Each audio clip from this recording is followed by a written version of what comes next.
discipline yourself. And so what do you do with that? Eat 3 times a day at regular meal times. That's a good thing to practice, because that starts to put some stability into your life.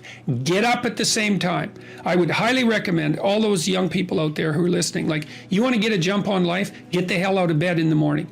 You know, as I've got older, I've got up earlier and earlier. Now that's partly because you don't need as much sleep, but it's also partly because I've got more and more disciplined. Like, get up early in the morning and get your things done. Man, learn to get up at 6 in the morning and you'll be one deadly creature, especially if you can get to work. You'll have half your damn day done by the time other people haul their sorry asses out of bed.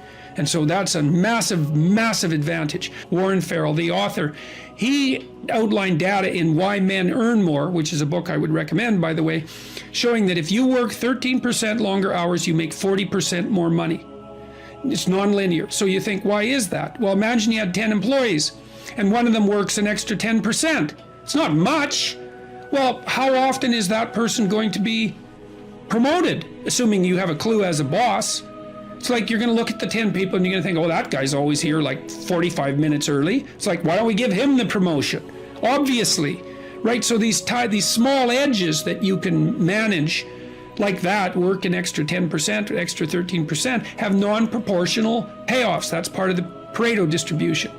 So get your sleep cycle organized so you get up in the morning. Learn how to do it. No excuses. I'm too tired in the morning. I don't like mornings. Who cares?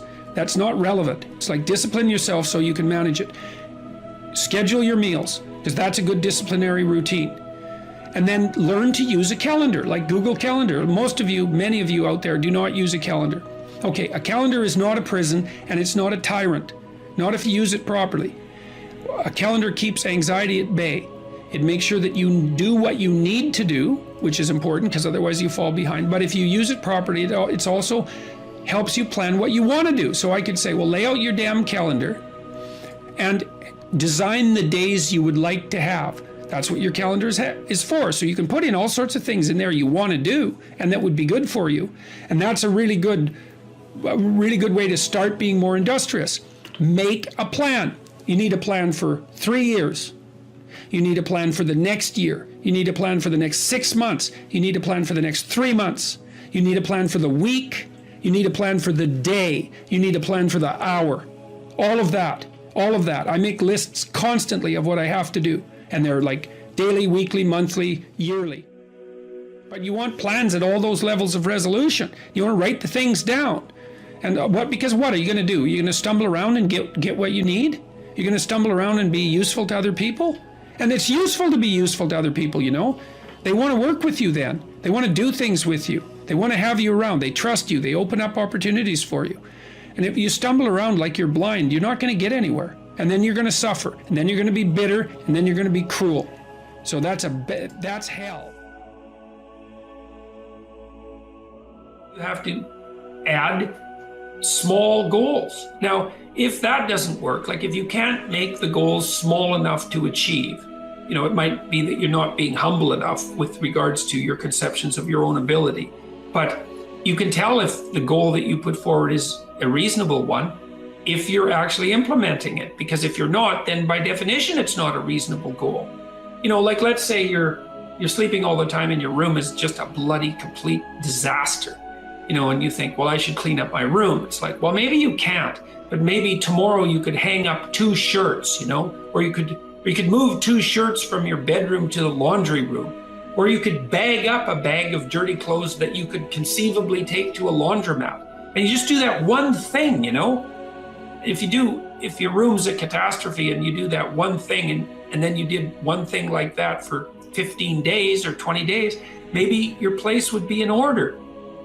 And so the trick is to get the trajectory right. You're moving through life and you have a plan or a dream and it shatters. You know, someone dies or a relationship breaks apart or you have a terrible upset in your career or you become ill in some unexpected way. Then everything around you falls apart and you plunge into a chaotic underworld. And then maybe you stay there because it isn't necessarily the case that people get out. You know, people die, people are in despair permanently, but frequently something tragic and terrible befalls you and you fall apart and you learn something profound as a consequence, and you put yourself back together, and when you come back out, you're more than you were when you went in. And that's happening at a small scale. Every time you learn something, if you ever really learn something, it's usually painful. It usually means that you have to recognize that you're wrong in some important way. You have to let that part of you that's wrong die, and then you have to let a new part of you. Okay, so the self, imagine that you undergo a series of transformations in your life. There are collapses into the chaotic underworld, and then mini resurrections. That happens continually, and that's what molds your character. Yes. The self is this thing that manages the transformations that manages all those transformations. So you could say, here's another way of thinking about it. You could identify with what you understand. That's what ideologues do. You could identify with what you don't understand, and that's what sort of seekers after truth identify with. Or you could identify with the process of moving between those states. Sometimes you know what you're doing, you know where you are, you're in control, and you can become arrogant and identify with that, and then become too static about it, right? Or you can be in despair and everything is chaotic, and you can identify with that, in which case you're nihilistic. Or you can view yourself as the thing that moves across the transformations, and that's the right way to conceptualize yourself, as you're the thing that maintains constancy across transformation. Life is difficult, and it's harder to do things than not to do them, and it's harder to do them well than to do them badly. And it's easy to sit around and be hopeless. I don't mean it's emotionally easy, because it's not, but it's procedurally easy to be useless and to fall back into your old habits and to not discipline yourself. And it's a matter of continual practice, slow continual practice. And I think a good example of that is something like weightlifting. If you start a weightlifting program, which I would recommend, by the way, because it's tremendously advantageous physically and cognitively, you're not going to really see results for a number of weeks, and then the results are rather slow, but you can get pretty decent results over a 6-month period and absolutely stellar results over a couple of years. And so you have to make sure your time frame is right and not to be too hard on yourself. And I did mention the future authoring program earlier, and one of the things I would recommend too is, if you're having a hard time implementing your decisions, say your ethical decisions, that you spend a bit more time thinking them through and writing them down. And the future authoring program is really helpful for that. That's why we designed it. And so get your goals straight and continue to practice every day. And if you're not succeeding, then make your goals slightly smaller. You want to make your goals large enough so that they challenge you, but small enough so that you have a reasonable probability of succeeding at them on a day-to-day basis. And then you have to also understand that if you fail on a given day, like let's say you're trying to quit smoking and you quit for 2 weeks, and then you have a cigarette and you think, oh my God, now I've screwed it up. I'm not quitting anymore. You smoke a whole pack of cigarettes. It's like, well, there's a couple of mistakes there. And one is, well, just because you had a cigarette doesn't mean you failed. It just means that you had a cigarette. You can start stopping again the next day. And the fact that you had one cigarette in the last 2 weeks is a hell of a lot better than the 2 weeks that you had before that. And so you've got to be realistically humble. You've got to be ambitious enough in your goals so that you're pursuing something that you regard as truly meaningful and worthwhile.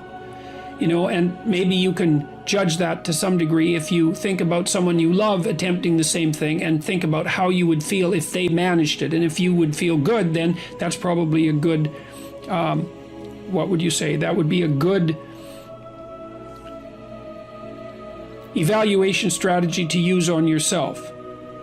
So you want your goals to be of sufficient nobility so that you can live with yourself properly if you're pursuing them, but you want them to be small enough so that you have a reasonable probability of implementing them. You should use a calendar to structure your days, because if you know what you're doing tomorrow, it decreases your anxiety substantially, because you need that kind of structure. You need a pathway. You need to know, you need to have a map, and you need to know where you're located on the map, and you need to know how you're moving forward. And that gives you hope, because you're moving towards goals that you regard as worthwhile. And it stops you from being anxious, because you're not entirely directionless and lost. And so learning how to manage your time is useful. And you can start with a calendar. You can start with simple things like you can put in, well, when you're likely to go to bed and when you're likely to get up. And regulating that's useful. That should be relatively ritualistically consistent.